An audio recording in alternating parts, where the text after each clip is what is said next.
welcome to our channel. It's Malay Philippines. It's Saturday night and we're here in Cafe in Walker Street, Philippines Avenue with our friend Dorgy. And right now I will talk about and discuss how you will gonna arrive here in Philippines or you gonna enter in here in the Philippines. So you need to fill up first the e-travel, the immigration form before 72 hours. You need to fill up the e-travel, and then after that, so you go to immigration, and after that you go to take your baggage. And this is the most hard part because most of the people or Filipina and foreigner right now, they don't know that you need another fill up form for the custom declaration. So before you enter, after the immigration, you need again fill up the custom declaration. Even you don't have baggage or have baggage, you need that one before you entering Philippines again, even you're Filipina and foreigner also. Thank you. Hi Georgi.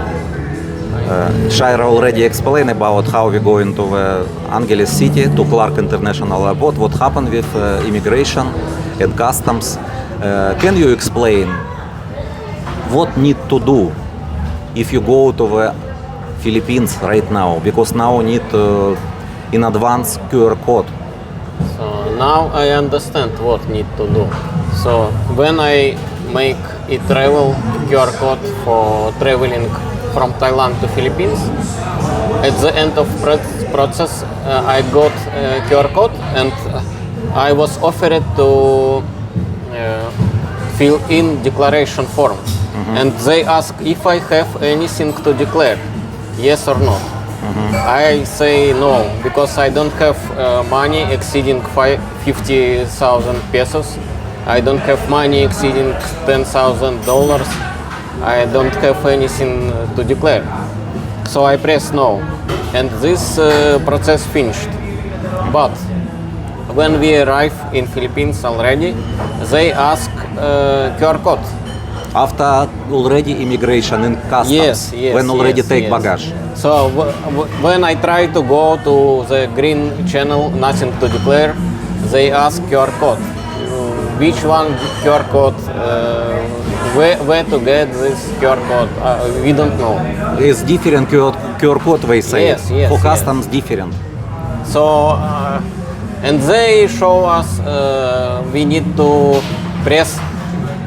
I have something to declare. So I have money exceeding 50,000 pesos or anything else. Even to you declare. don't have. But we don't have, yes. If we press don't have, nothing to declare, no QR code, but they force us to press something to declare. And we fill in a form and get a QR code. But so if you don't have anything to declare, you need to fill in this form, even if you don't have anything. So it's maybe some misunderstanding. So what happened? Okay, thank you, Georgi.